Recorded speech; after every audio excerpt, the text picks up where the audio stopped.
Oui, je suis un homme de la mer, avec peut-être quelques écailles sur le dos et peut-être de l'eau salée dans les veines. Oui, moi je l'ai rencontré quelques fois dans des soirées avec beaucoup d'amitié, principalement à la cabane Lolo. La cabane de Lolo qui était au bord de l'étang de Thau.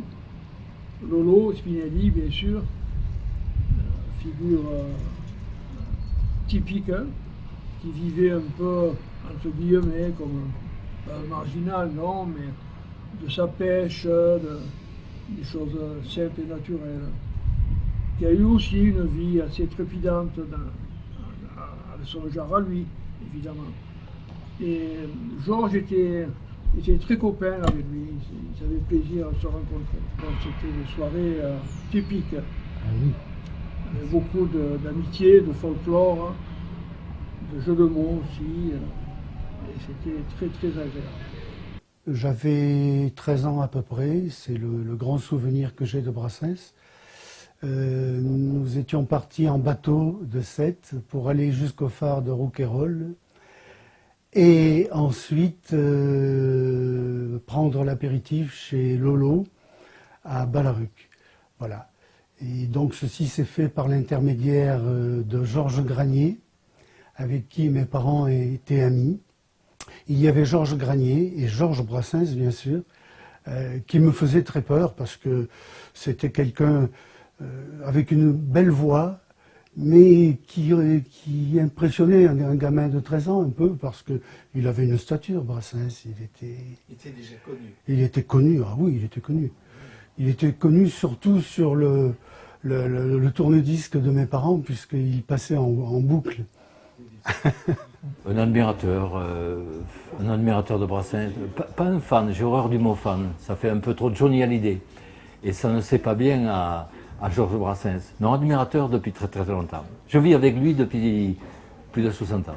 Alors on va dire qu'il était discret, un peu timide aussi sur les bords, entre guillemets. L'humour, Oui.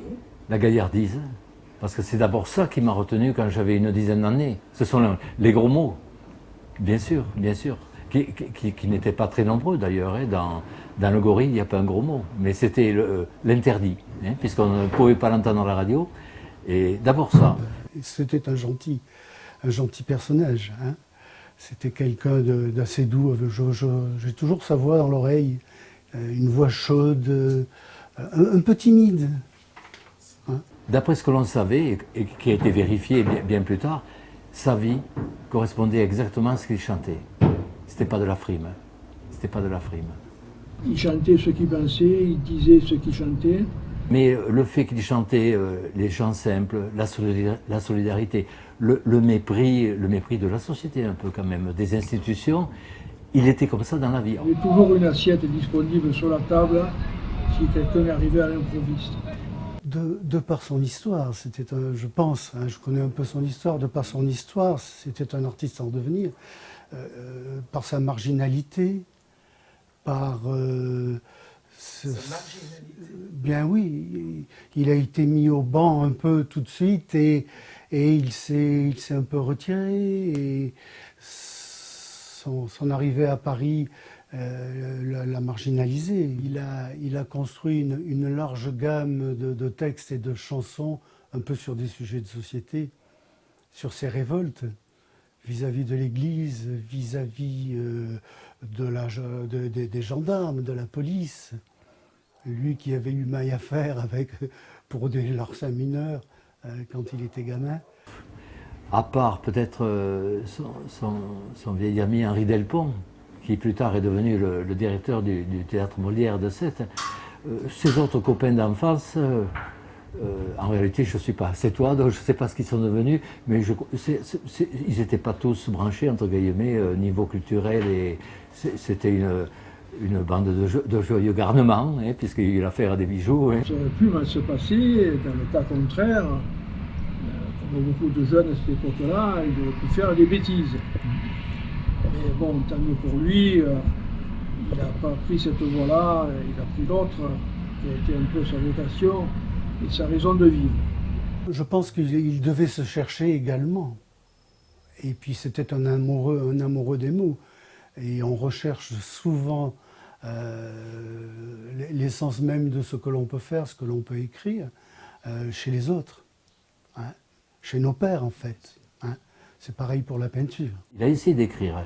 Quand il a rencontré son fameux prof de français Bonafé, qui lui a fait aimer la poésie, ainsi qu'à ses petits collègues, ses petits camarades de classe, la poésie, oui, peut-être là, il commençait déjà à écrire, et puis on a tout un tas d'œuvres qui n'ont pas été mises en musique, mais qu'il a écrites avant les années 46-47. C'est quelqu'un qui a longtemps ramé, comme on dit, pour arriver à percer. Et pendant ce temps-là, il a écrit des textes merveilleux. Brassens, c'est le La Fontaine du XXe siècle. Une chanson comme Bonhomme, cette pauvre vieille qui va chercher du bois mort pour chauffer Bonhomme, qui va mourir d'une mort naturelle. C'est du La Fontaine. L'histoire du grand chêne, c'est du La Fontaine. Il y a plein de fables dans les chansons de Brassens. Oui, c'est La Fontaine, vraiment. C'était son livre de chevet. Il a été très autodidacte dans sa démarche. Et il a atteint des niveaux d'écriture inouïs. C'est un véritable poète. Et c'est quelqu'un qui maniait la langue française avec beaucoup de dextérité, allant de Villon jusqu'à Paul Fort, etc. Il raconte qu'il a dévalisé, entre guillemets, la bibliothèque du 14e arrondissement, qui était un peu plus loin. Ah, les mots de Brassens. Ah, j'aurais dû me préparer à ça, mais les mots... par exemple, les sycophantes. Les sycophantes. Les chansons qu'il a sorties à cette époque-là, beaucoup de gens étaient un peu outrés parce que c'était un peu cru, quoi. Hein.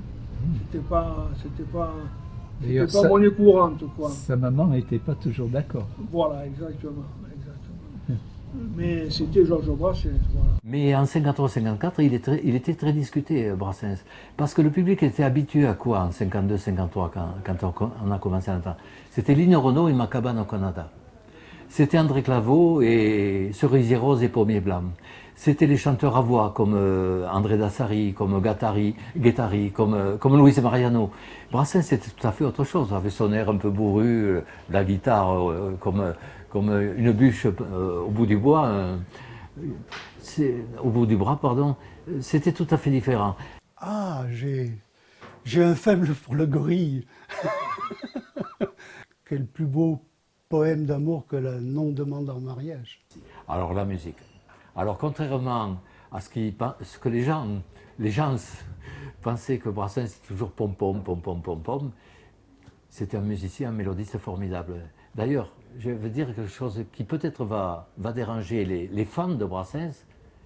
Il y a des chansons de Brassens dont j'aime pas trop la musique. Hein. Mais par contre, quand Brassens a mis sa musique sur les poèmes des autres, toutes les musiques sont admirables.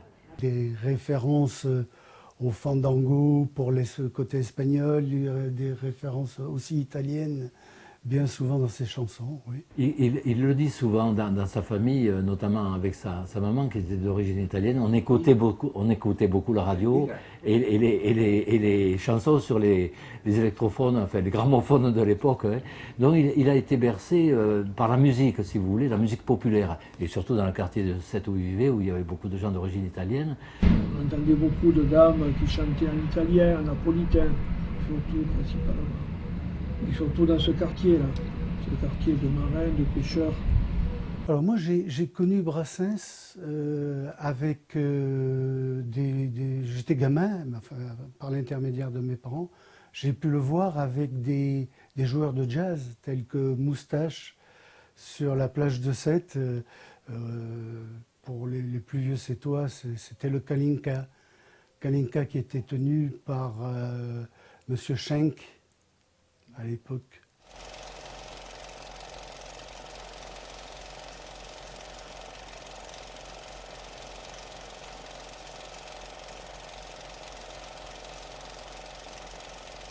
Brassens, quand il est revenu du STO, s'est réfugié donc chez Jean et Marcel et a essayé vainement de donner ses chansons, d'abord de les chanter lui-même dans différents cabarets. Il est même monté jusqu'au Lapin Agile à Montmartre et les cabarets de la rive gauche. L'Écluse l'a refusé, etc. etc. Et jusqu'au soir où ses amis, c'est toi en particulier, Roger Théron et Victor Laville l'ont amené chez Patachou, le 26 janvier, je crois, 52, il était désespéré, vraiment désespéré. Et il vivait donc au crochet de Jean et Marcel et il serait resté là à bouquiner. Avec elle, l'esprit n'est jamais dans les choux. Les refrains ont du pep, du style, de la patte. Plus on la va, plus elle est patte. Et c'est patte, patte, patte, patachou. La rencontre à Patachou a été vraiment le déclenchement, mais quasiment immédiat. Parce que Patachou lui a dit le soir même, elle a dit d'ailleurs à Victor Laville, dans quelques mois, votre ami sera plus célèbre que moi.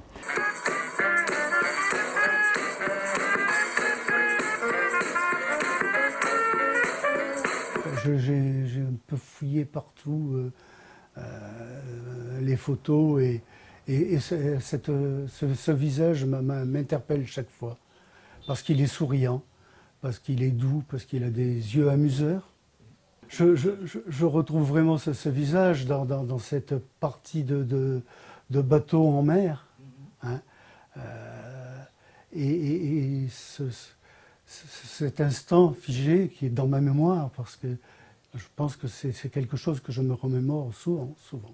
On pourrait dire aujourd'hui, c'est une fête particulière, c'est la Saint-Parfait. Ça pourrait être sa fête aujourd'hui.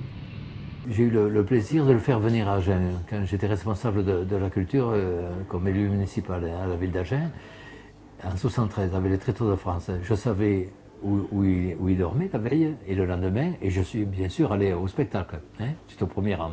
Je n'avais même pas payé ma place donc. J'ai proposé d'aller le voir après. Mais non, parce que je n'aurais pas su trop quoi lui dire. J'aurais été très ému, hein, beaucoup moins qu'avec vous.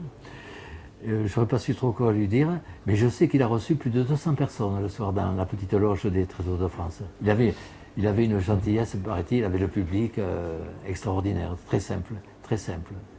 Voilà. Mais moi, j'ai posé le déranger. Je ne le regrette pas d'ailleurs. Je ne regrette pas, non. Alors vous êtes comme lui. Non.